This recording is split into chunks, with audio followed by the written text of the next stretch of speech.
adjustable after a lift is more important than you'd realize, and if you're looking to do that for your 2014 or newer four-wheel drive Ram 2500, this Carli suspension adjustable front track bar is a good solution for you. Now, when adding a lift, the suspension angles tend to pull the axle out of center, and an uncentered axle can cause a good amount of instability in your steering and your handling. And if you're experiencing bump steer or even a more drastic symptom like death wobble, then you need to get your alignment specs in check. Now, this adjustable option is for the HD Ram owner with up to 3 inches of lift in the front, suffering from those symptoms, and wants a premium track bar that they can trust to dial in to their specific needs and can be put through its paces, whether that's with bigger wheels and tires or tough towing situations or even just taking your truck off-road in general. Now, this system may look very simple, but it has a detailed design to help create a smooth and stable ride for your Ram, in addition to a long-lasting construction when it comes to its strength. Now, first and foremost, this track bar is single adjustable, meaning that when it's unbolted from the axle or the frame side, it can be adjusted or lengthened or shortened to the preferred length and bolted right back into place, which results in repositioning that axle to the correct spot underneath your truck. Now, the placement, along with the incredibly durable Heim joint and uniball joint, help to reduce any feedback within the steering. They eliminate that bump steer or that wobbling that you may have, and they help eliminate vibration or deflection that can be caused by standard bushing. Now, this all makes for a much more enjoyable experience when driving and gives you the confidence to tow or really use your truck without the fear of encountering any of those symptoms while doing so. Now, this kit also includes a stabilizer relocation bracket to ensure perfect clearance, so all of your components are accounted for. Now, this is made of a 3/8 inch wall DOM steel construction, being incredibly durable to resist any sort of bending or movement in the bar itself, and it's covered in a black powder coat to resist any rusting on the surface. Now, on the axle side of this includes a chromoly 7/8 inch Heim joint with a massive 1 inch shank, and on the frame side, this has a 7/8 inch uniball joint. Now, both are much more durable options compared to the factory and even upgraded bushing systems, boasting a much longer lifespan and resisting any binding or deflection along the way. This also includes a tapered jam nut, larger and stronger than the average choice, which provides more clamping force to keep the Heim joint 100% centered. Now, the frame side also has some welded gusseting on the bar itself and on the mounting point, which helps with stability and rigidity within the system. And while this does have an in-depth build to it, it's relatively straightforward to bolt on with no modifications required. Now, this is a pricier option on the page at about $600, and that's for good reason. Now, this is an incredibly durable choice, from the bar down to the jam nut and the joints used in this system, rated for even the toughest of situations. Now, others that you'll see in the category aren't going to feature all the specs that you see here, and while they are good entry level and even intermediate level choices, this is made for high performance applications, making it well worth the investment if you know that you want top tier strength when it comes to your axle. Install here is a 2 out of 3 wrenches on the difficulty meter, and I do recommend some mechanical experience in order to tackle this job. And with that, I'd set aside about probably 2 hours or so to install this on the Ram. At this point, I'm gonna hand it over to one of our installers here. They're gonna show you how to bolt this up. So that wraps it up for me. Let's go ahead and get into the install. For this install, you will need a pry bar, a breaker bar, an impact, a ratchet, an extension, a 3/8 inch adapter if necessary, a swivel adapter, 13 and 27 millimeter sockets, a 19 millimeter wrench, a tape measure, a large adjustable or an 1 3/4 crow's foot, 8 millimeter Allen socket, a small flathead screwdriver, small dead blow hammer, and also not shown here is a jack and jack stands. Today we're going to be doing a track bar on our Ram, so let's get started. So to start things off, we do have the vehicle in the air. Now, we have our wheels off to give you a better view of things. You don't have to take yours off at home, and in fact, you can use your steering wheel to get your new track bar in place. We'll talk about that once we get our new track bar on.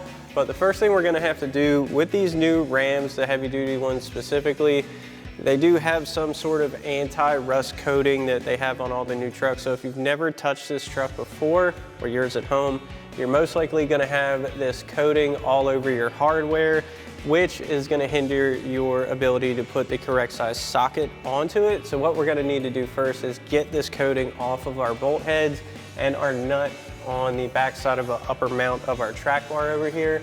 It does have a flag nut, but sometimes it's better to use a wrench on that one.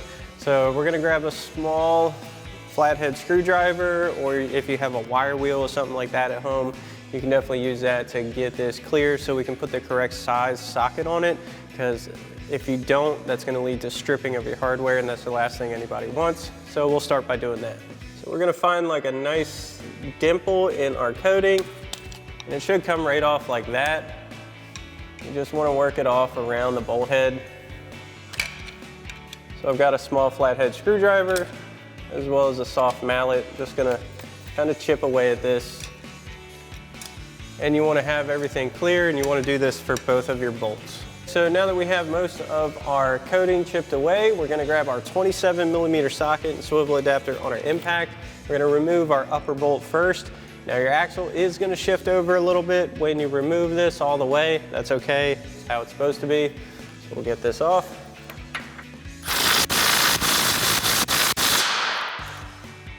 Now these bolts are torqued very tight from the factory, so you may need a breaker bar to get this loose.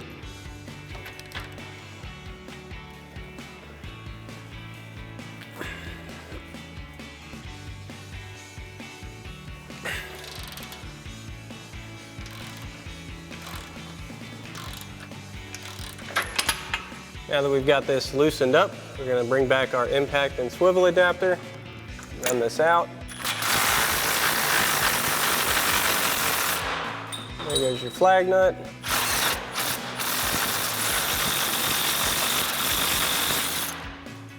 Now a lot of times this will stick in the mounting bracket, so we're gonna grab a pry bar, get that in between there. Let's work this out. There we go. All right, so now we can get our lower mounting bolt off. For that, I definitely recommend a shallow 27mm socket and an extension. Get this on here. Once again, torqued very tight from the factory. So we'll start with our breaker bar.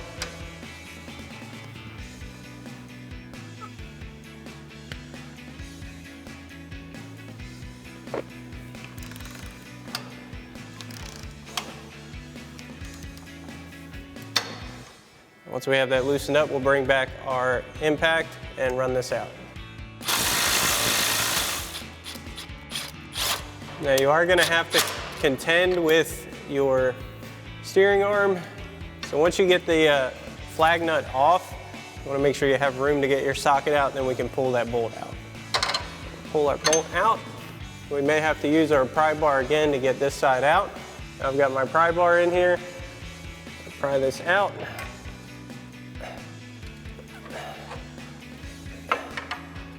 You wanna hold on to your track bar while doing this.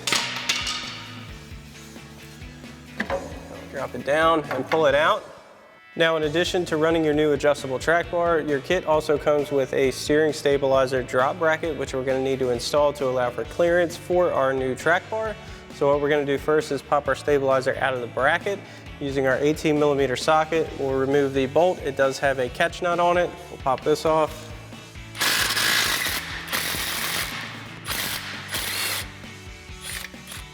Pull that bolt out. We can pull our stabilizer out of this bracket. Then the bracket itself is held on by 4 13mm bolts, so we'll go ahead and pop those off. So we'll get our 2 upper bolts out first with our 13mm socket.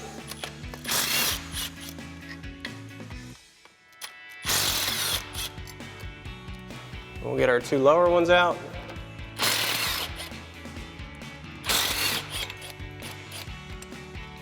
Pull that out.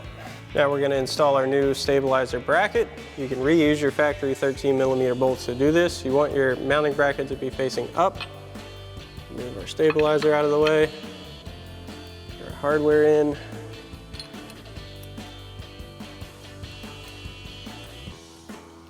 Now before we tighten these all the way down, we're going to get our stabilizer mounted. You can pull this out and in to adjust it where it needs to be. We'll get our bolt in place. So now we'll grab our provided Allen head bolt and lock nut, line up our stabilizer. You have to fiddle with it to get it through. Get our lock nut loosely in place. And we'll come back in and tighten down our mounting bolts and then tighten down our stabilizer bolt. So now we'll bring back our 13 mil socket and tighten these down.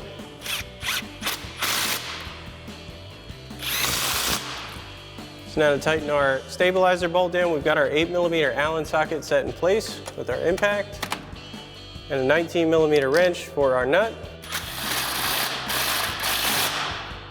So now we're going to get our new track bar in place. We're going to start with our axle side mounting point. You want to make sure your spacers are in place on both sides. Now we've got our new track bar up.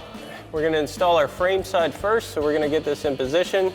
We do have our 2 spacers in. These are labeled for which side of the track bar they're on and for the front or rear location. So we've got our FF, which is frame front, and FR, which is frame rear. In, we're going to get this lined up, get it into place.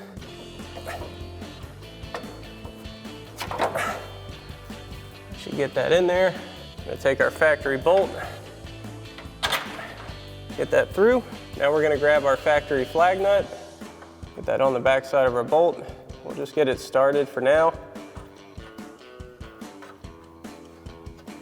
So now that that's just on there, we can work on our axle side. So now we'll get our axle side in. Once again, we've got our spacers in the proper position. We're going to get this up in a position. Slide that in. Once again, get our factory bolt through. You may need to fiddle with it to get it all the way through. And you want to grab your factory flag nut, get that started. Now we're going to snug this down.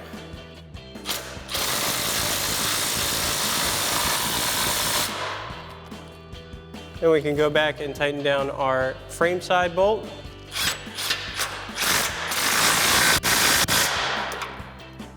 Alrighty guys, so now if you have your truck off of the ground but lifted up like we have ours on our control arms, our suspension is still compressed from the weight of the vehicle.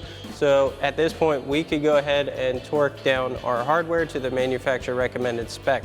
If you are not doing this with your suspension compressed at all, you will need to recompress your suspension, put it on the ground before you torque your bolts down to spec. Another thing to note, that since this is an adjustable track bar, it comes pretty much from the factory specifications. Now, if you want to adjust this for any lift or anything, you want to do your calculations on how far out you need it. The adjustment bolt, or screw rather, is here on the frame, or the axle side, and you will need to torque down your Heim nut, and also it is recommended by the manufacturer to add in some red Loctite to that Heim nut. Now again, for demonstration purposes, we're not going to be doing that because we're not going to be driving on this, but you definitely want to do that for safety and longevity's sake when doing this at home. That about wraps up our review and install of our Carli suspension adjustable front track bar for your 14 to current 4-wheel drive Ram 2500. Thanks for watching, and as always, for everything Ram, keep it right here at AmericanTrucks.com.